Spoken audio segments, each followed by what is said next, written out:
Welcome. We're live on Facebook. Tatiana, do you want to kick us off? Yes, hello everyone. We'll wait 2 minutes, give you some time to join. Thank you all for joining in. I'm really excited to talk to you all today about this super important topic of voter suppression.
All right, I think we'll go ahead and get started.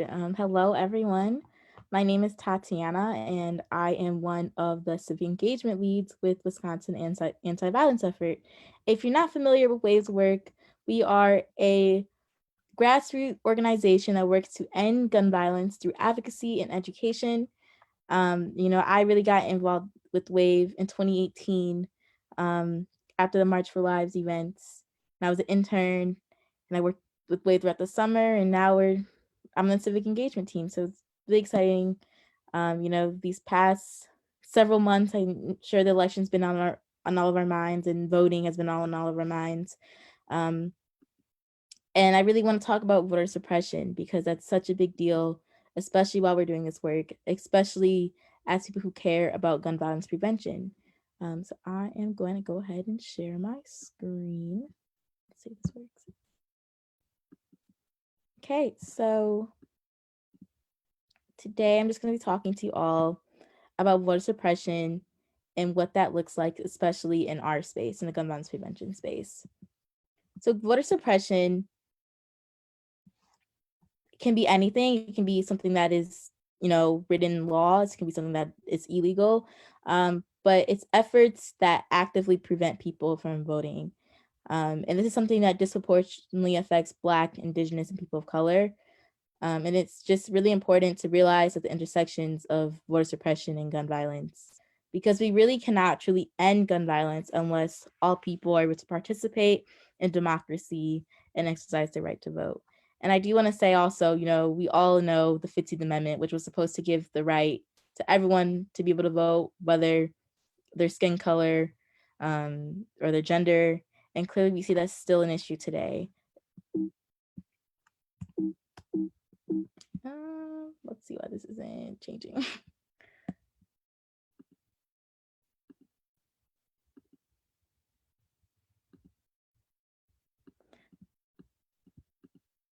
And, with that being said, especially our work, we've been actively registering people to vote. However, we need to acknowledge the fact that voter registration is a form of voter suppression. It's been used to deny people their right to vote. We've seen literacy tests, during the civil rights movement, to deadlines that we see. Voter registration is rooted in upholding white supremacy, with an intent to disenfranchise Black, Indigenous, and people of color. Um, and in order to keep doing this work, especially as people who care about gun violence prevention, we need to acknowledge its racist history, um, and make sure we're doing the work to dismantle these racist systems.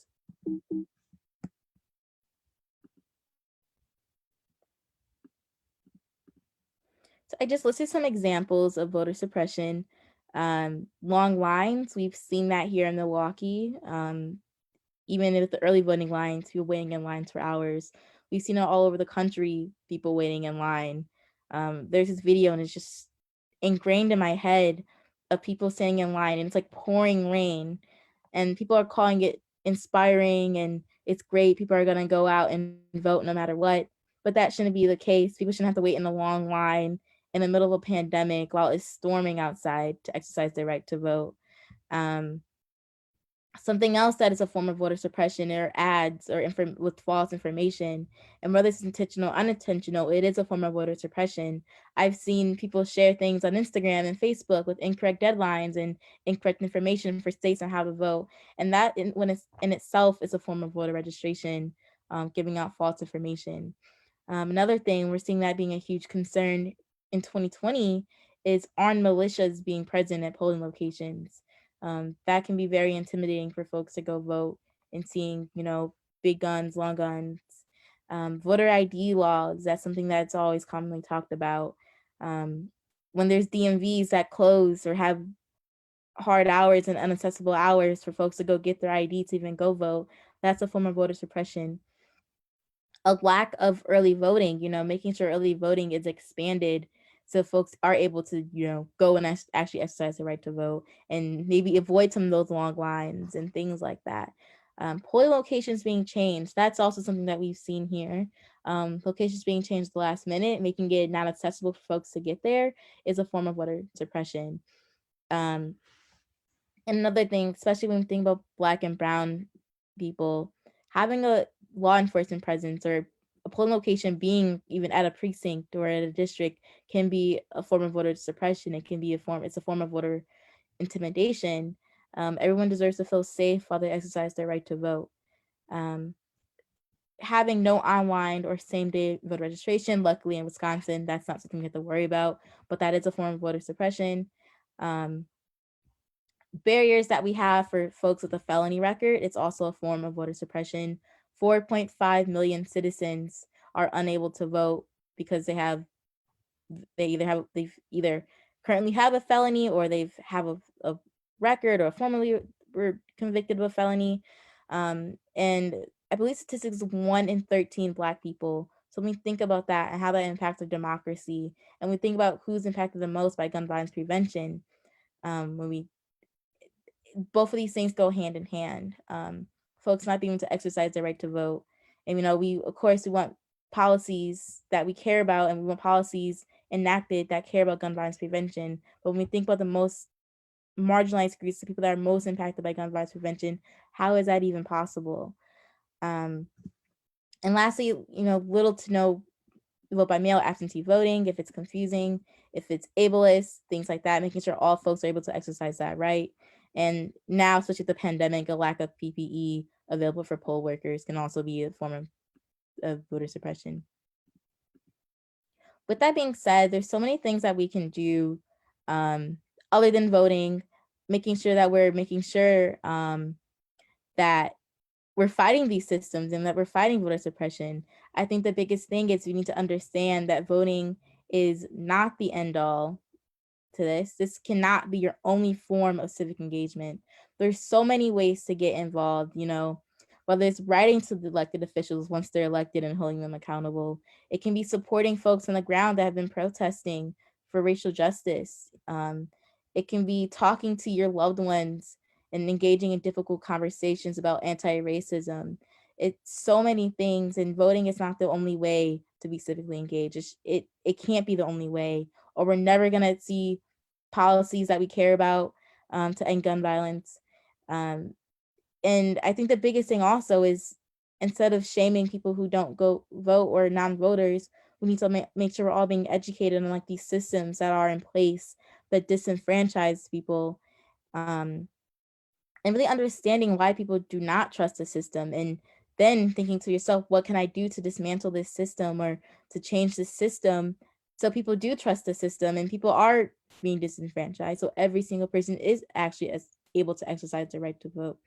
And I think the biggest thing also is reading and engaging in text. There's so many people who've really laid out the way to engage in anti-racism and what does that mean, and ways to be engaged in the community that is beyond voting. There's just so many ways to really create change other than voting. So lastly, with that being said, I just saw that pop up. I just put down a 10 books, a little reading list if anyone wants to learn more.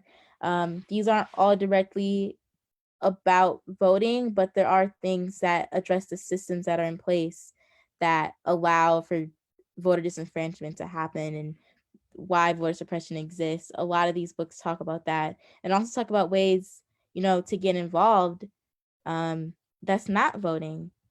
So with that all being said, I really want to open this up to the rest of the team.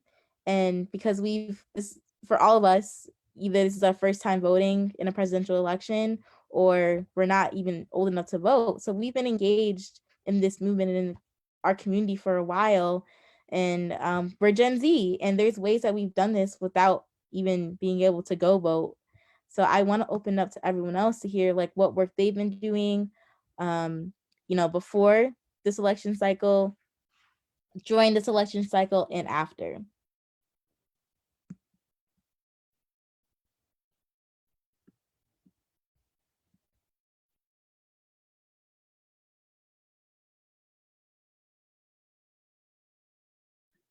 Thank you so much, Tatiana. Can we just take a quick second and introduce the whole team? I'll quickly go first.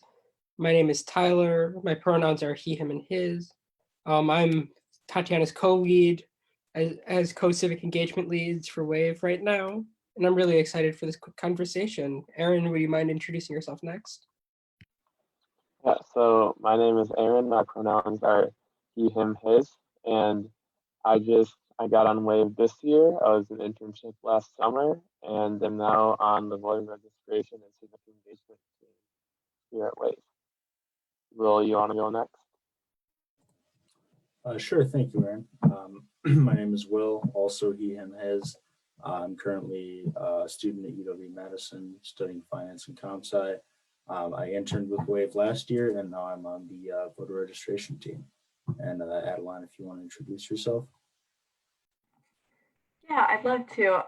So I'm Adeline, she, her, hers. And I was an intern with WAVE this past summer, and now I'm also part of this VR team. And I'll pass it back to probably Tyler. I'm going to pass it right back to Tatiana to allow her to kind of ask the guiding questions that she wants this conversation to be based off of. Yeah, so I would just love to hear everyone, what work that they've been doing, before you were old enough to vote, other ideas for folks to be involved in their community and be civically engaged. That's not just voting.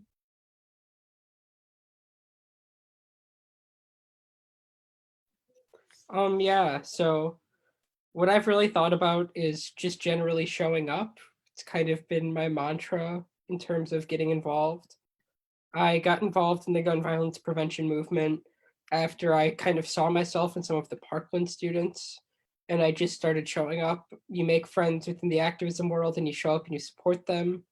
You support the issues that both affect you, but then also affect all of these people that you dearly care about. And you show up to listen, you organize to help everyone in your community. Those are the kind of things that we were doing. I've helped organize some walkouts after some school shootings in Wisconsin, helped plan a variety of events with March for Our Lives, as well as some other local community organizations, both in the suburb that I live in Milwaukee, kind of throughout the state. So yeah, I'm happy to be a first-time voter as well, but the change-making process goes far beyond that.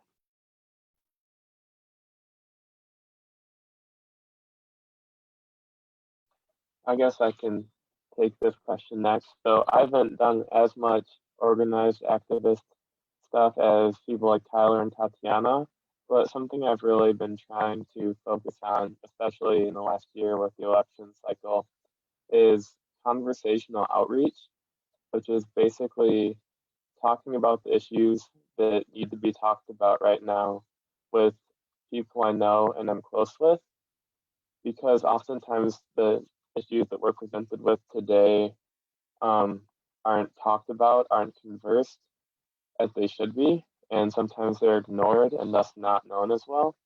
So by kind of reaching out to people I know and saying, hey, let's talk about this, then it's kind of been a form for me of spreading awareness on issues and, as WAVE does, educating people on issues like gun violence.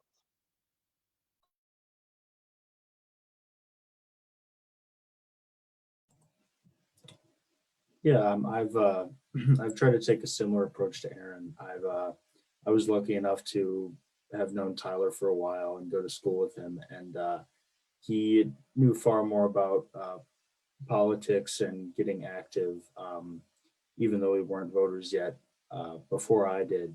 And he was kind enough to sort of take me under his wing and teach me what he knew. And I've tried to do the same thing to anyone else who is open to learning or open to getting more active and just making it easy for them. Um, and I also, as part of that, he introduced me to the WAVE internship, and I wasn't really sure what I was getting into, but I just approached it openly. And I would encourage anybody else, anybody else that I meet to encourage, approach those sorts of opportunities in the same way and just learn everything that you can. Yeah, I'll finish up. So I actually am under 18, so I cannot fit into that category of what have I done before I can vote. But I got really into the gun violence prevention movement like mid last year, when one of my local churches hosted like a gun violence prevention forum. And then after that, I was able to start a March for Our Lives chapter in my community. And from there, I was able to meet amazing people through kind of that area.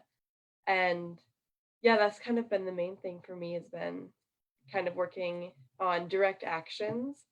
But in the next couple of months and then into years, I'd love to also focus on some of that conversational outreach that Aaron and Will was talking about. No, for sure. I think that's really important to highlight, like the impact and the power that direct action and protesting has. I think we've seen this huge um national discussion of gun violence prevention since, young people have taken it to the streets. The March for Our Lives events that have happened and continue to happen all over the country. We're seeing this huge increase, and that's taken place, in state legislators, but also, in Congress. And we're seeing this being a national discussion now, and, a top voting issue for some folks. So I think it's really, really important to like talk about how powerful and how impactful it is to protest and to speak up on the issues and the policies that you care about. And I think there's just also so many other ways, go organize a local, community cleanup in an area or a park, start a virtual book club. There's so many other ways that you can be involved that's not directly voting. And it's so important that we all, you know, after Tuesday, we continue doing this work, and continue talking about these issues and the policies that we care about, because it's so, so, so important. Voting isn't just like a wishing well where everything's just going to come true and things are just going to get automatically better or not better or whatever. We have to make sure we stay engaged and keep fighting. If you're able to donate to organizations, donate to WAVE, donate to local or folks on the front lines protesting. It's just so important that we stay engaged. Yeah, does anyone else have anything else to add?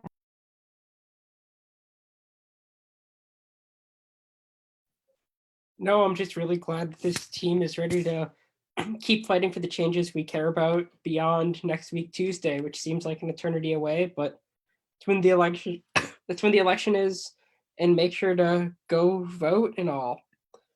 Thank you all so much. Unless another one of my team members is going to interrupt me, I'm going to stop this live. Thank you.